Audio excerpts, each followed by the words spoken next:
Hey folks, how's it going? I have a hopefully quick video here about rail mounts. If you're looking to add a rail mount to your bass drum, I have some suggestions for you because I did some experiments and hopefully I can save you some time, energy, and money. Now, if you don't like rail mounts, you don't need to watch this video. I don't need to hear in the comments, I don't use rail mounts. Good for you. This is for people who do. They're good enough for Ringo, Buddy Rich, and Gene Krupa. They're good enough for me. But they don't often come on bass drums anymore. You kind of have to add them to them. And unless you get kind of a vintage style Ringo Starr whatever kit, they often have the big center block mount if they have one at all. But I went with a Gilbraltar, I think it's called a Gilbraltar vintage rail mount. And it's just fine. There are actually a couple things about it I like, but there are two things about it specifically that aren't very good and that I would suggest you go with a different mount instead.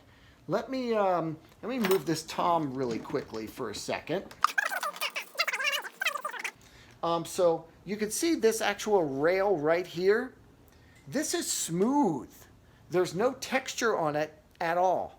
And that is a problem when you're clamping things to it. It really kind of, it doesn't have anything to grip to. There's no rubberized system in here. Again, there's no texture here.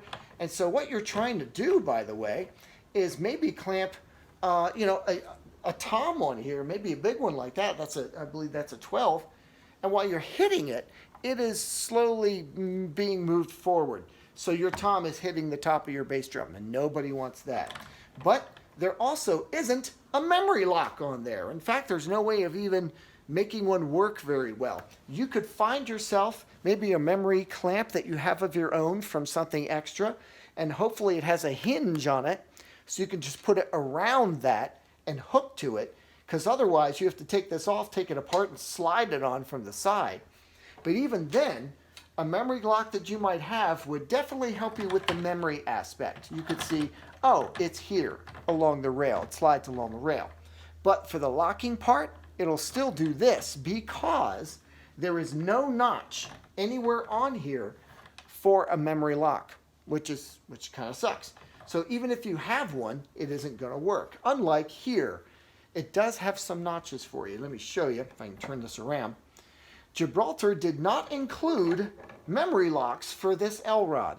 Both of these memory locks I have on here, if I turn around there, both of these right here, they're mine. I had them sitting around, maybe like you do, a bunch of little parts. And I could see not giving you the memory lock for the drum itself, because they don't know what kind of drum you're using, right? And, the lugs are very different for drum to drum. So who knows what you're going to mount on there? They don't know what to give you. But they knew this part, and they didn't give you one. But they did do, if you can see it, there is a notch in here for a clamp. So I just found one that would work, and it helps with the memory, obviously, and the locking itself. That's not going to spin once you put the clamp on there. But why didn't they give you a couple memory locks? I think it's dumb. Here's something that is kind of cool that they did. This part here telescopes. Telescoping mount. Look at that. Adds about 2 inches or so because this needs to sit in there at least a half an inch to get a really good grip on it. But again, the grip is only, finger tight. I mean, if you want to clamp it down with a pair of pliers, go ahead. But there is no memory lock on here. And this is a nylon bushing inside of there. So what happens is, watch. First it spins that way. And then, if you tighten this, it spins that way. You don't want that. So while you're playing your drum, while you're hitting your drum hard, it's spinning a little bit as you hit it. Or worse, it's tilting down towards your drum and spinning. And both of those things could have been done away with, could have been addressed if you put texture on this rail mount and a memory lock here, and a memory lock here, and a memory lock here, which they did not do, and I don't know why. However, DW did. DW has a very similar vintage style rail mount, I think they call it. Here it is right here. It's 2 parts. I'm going to take this one off and replace it with this. And what it comes with, as you can see, their rail mount has that texture on it. You see that on there? It's I think they call it knurled. But anyway, it really helps the clamp itself stay in place because it has something to grip to. But it also has a memory lock, and it's the hinged kind, and it has the notch in it and the tooth and everything. So it doesn't just keep it from spinning this way. It holds it in place, and again, you have that memory aspect to it as well. But what they also did was they included a memory lock here, one that works with their knob. So you can move it out, and it locks in there, and keeps it from spinning. They also gave you a memory lock for a drum, but because it's DW, they were it's a DW lock. Now this won't work with every drum. It kind of works with the PDP because similar to DW, they're the same company, but it helps it only in terms of memory. So if you have this on here, oh yeah, your drum, that's where it is, but it's still going to spin because it doesn't have a notch. But hopefully you have your own memory lock that will work with your tom, and it goes on there. The other thing that they included was this big fat handle. Now these are fine. These are your standard wing nuts you move with your finger. But this one you can really kind of crank down a bit because again, it's a handle. But you might say, oh no, that handle gets in the way. What happens if it gets in the way? What happens if, like this is the tight position. This is where I want it. But it's in the way of my drum. These handles are spring-loaded. You just press this button, and the handle, you can see, can come out anywhere. You just move the handle out of the way. This part is still tight. The handle itself is just moved and spring-loaded out of the way. That was really nice. Another thing that's really nice is you don't have to rely on the handle. You don't have to rely on just cranking it. Excuse me. Once you get there, though, there's this thing they call tech lock, which is really just a drum key. You take your drum key and tighten that sucker, and that is not going anywhere. It's going to stay on there really well. And that's something that's really nice. Again, both of these are very similar in that they have the clamp that mounts to the rail. They have a separate clamp here that will allow adjustment this way. Both of them have that. Both of them have this part, obviously, that allows for the L rod to move in a bunch of different directions. Now, the Gilbraltar does have this telescoping thing. It adds about 2 inches of travel. And the DW does not. That is true. However, if you'll notice, I'll show you here, the L rod is bigger. So it makes up, its L rod's actually longer. So you're going to lose about an inch of height travel with the DW. Even though it's $10 more, this is clearly $10 more than $10 worth of memory locks. I mean, these things cost between $5 and $9 each. And then, of course, the extra handle and the knurled railing system. I just think it's worth the $10. But I want to reiterate, there is one thing really bad about the DW that I do not like at all, and that the Gilbraltar has addressed, is that this does not turn at all, does not spin. So it is at this angle, and that's the way it is. So if you want to angle this drum closer to you, you cannot turn this at all. This will not spin at all. It is where it's mounted, and that's it. Meanwhile, the Gilbraltar does have that option to be able to turn. They just needed to put a memory lock on there to keep it from spinning while you're playing. But I would say this is really the only area in which the Gilbraltar is superior to the DW, but it does matter quite a bit.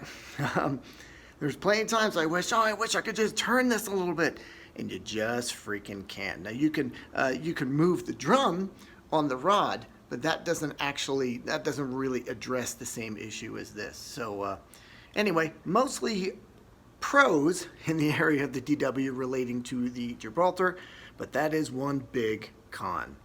So my suggestion, if you're going to do a rail mount at all, even though the Gilbraltar is really cool, it's a good price at $55. And I like Gilbraltar. I think they're very inventive. I have a lot of their bits of hardware. In fact, this is one of them. I would go with the DW rail mount at even a little bit more money. It's a lot better in terms of stability, in terms of memory, in terms of locking. Just keeping everything where it's supposed to be. Interestingly enough, I also mounted this on here too for my crash cymbal. And it's from Gilbraltar. And it has the same shortcoming. They didn't give you any memory locks for this thing. So you mount this to your drum, you put the mount on your drum, but this is a memory lock I put on there. So without the memory lock, there's no way of knowing where this thing lies when you put it back on. You just have to guess. But once you get it there, oh, it might do this.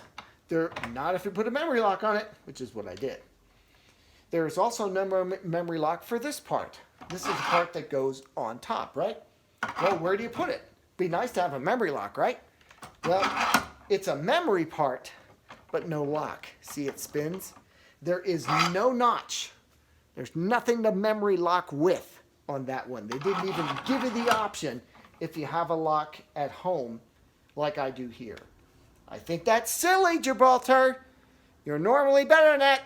So if you're going to make this stuff, make it so that it locks and stays in place. You know, people don't play drums just to set them up once and leave them alone. They break them down and bring it to their friend's house. They bring it to a gig and they use it. And they break it down and set it up again and break it down and set it up again. That's why you need a memory lock. At least that's why you need the memory part. The lock you need even if you don't take it anywhere, just so stuff isn't falling over into your drums. So anyway, if you're going to get the rail, may I suggest spend that extra money and get the DW vintage style rail. See if you can get it used. I've seen them. And save that money too, but at least you'll have all the benefits without all the money. Now, for those of you that are still around, some of you may be wondering, dude, what are you doing drilling all these freaking holes in your drum? I will tell you,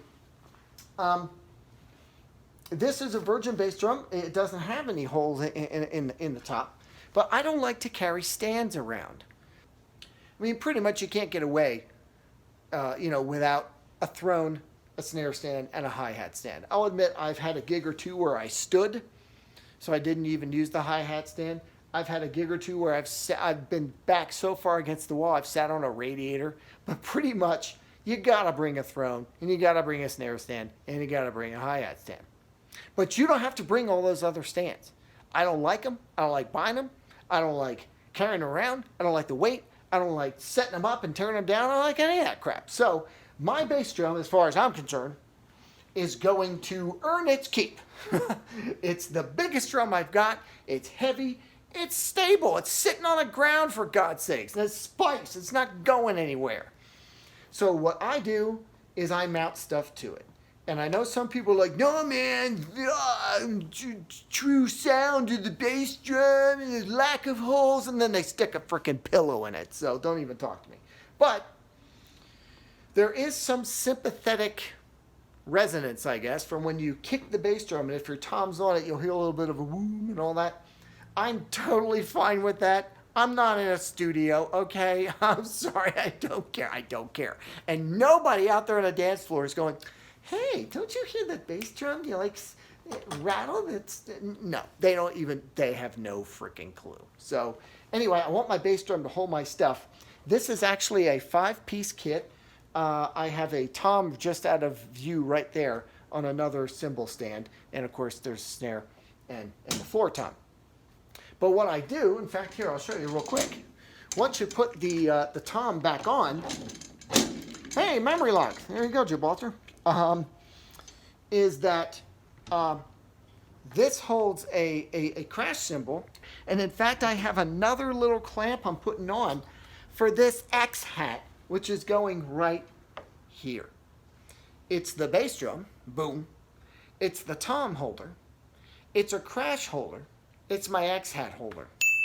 So on those gigs where I only need a 4-piece kit, and there are a lot of them, it was good enough for Ringo for a lot of songs, and a lot of jazz guys. Four drums, and that's all I need.